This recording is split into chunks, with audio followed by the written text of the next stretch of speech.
All right, back at 44 minutes after, we bring you more now on the Bernie Madoff report released today by the SEC Inspector General. The report stating that the SEC never undertook a thorough and competent investigation of Bernard Madoff's firm, despite at least 6 substantive complaints. Paul Atkins is a former SEC commissioner who comes to us from Washington, D.C. to discuss this report. You know, Paul, I hear this, and 6. To me, it's ridiculous. Ridiculous in your view as well?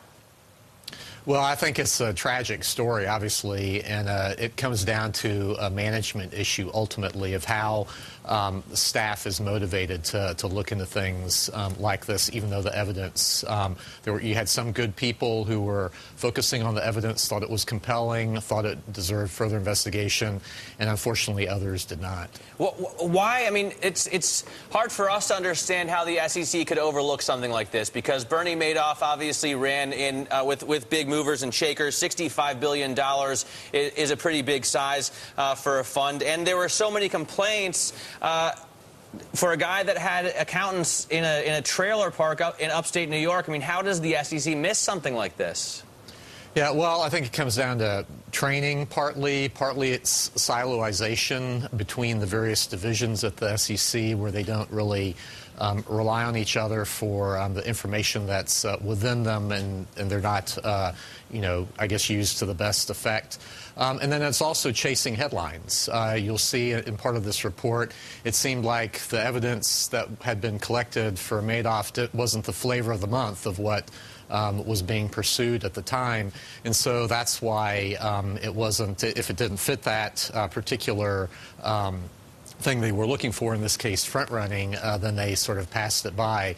You know, Matt and Carol, I've had enforcement staffers over the years tell both me and my staff that Ponzi schemes just were not something that was looked on with a view towards being pursued, that they were actively discouraged from focusing on them. So I think that probably played a part in it too. Hey, you know, Paul, let me ask you, because you were a strong proponent of deregulation and someone who, from what I understand, was often seen as looking to curtail the enforcement activities of the Commission. So I'm just curious, do you feel that those efforts contributed to a weakening of the SEC's enforcement activities? Well, I think, Carol, you mischaracterized what I've been saying over the years. Basically, I think part of the problem was at the SEC was, again, chasing headlines, coming up with rules that were not grounded in any sort of empirical study or analysis. There was not really smart regulation, and so that dissipated the focus of the SEC. What I'd been pushing for the longest time was to look at what was really affecting investors, Ponzi schemes, pump and dump schemes. It took a long time until finally the Enforcement Division put together a group specifically targeted at Ponzi schemes and pump and dump schemes. That was in the beginning of 2008. Unfortunately, it was too late for something like this. Do you feel like the steps are now then being taken place to curtail such activities? Can we catch them, you know, in the future? Well, I hope so. I mean, but it's going to take good tone from the top, good tone from management as far as promoting people who go after cases like that. And too often in the past, it's the focus has been on getting the easy headline, and that will then help promote people within. And so, unfortunately, some cases like this, you have to dig into the evidence. I mean, here it was actually pretty easy. You could have just called DTC, as the Inspector General said, to bust open the whole scheme.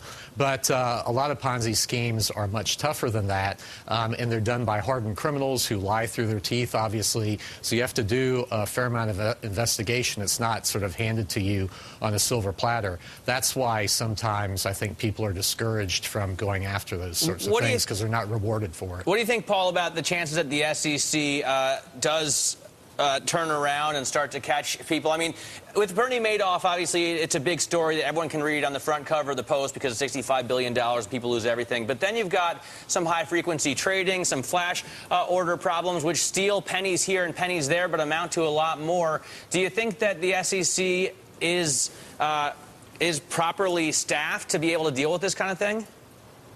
Well, I think there are a lot of things that don't make the newspapers. I mean, there are hundreds of cases that are brought each year by the SEC against really bad people in the marketplace, and a lot of that doesn't get the publicity. So there are a lot of people who are working away in the trenches there and don't get really heralded. So I think what the SEC needs to do is stick to its knitting, stick to the cases that have effect on investors. All right, we've got to run. Paul, thank you so much. Paul Atkins, former SEC commissioner, joining us on this Wednesday.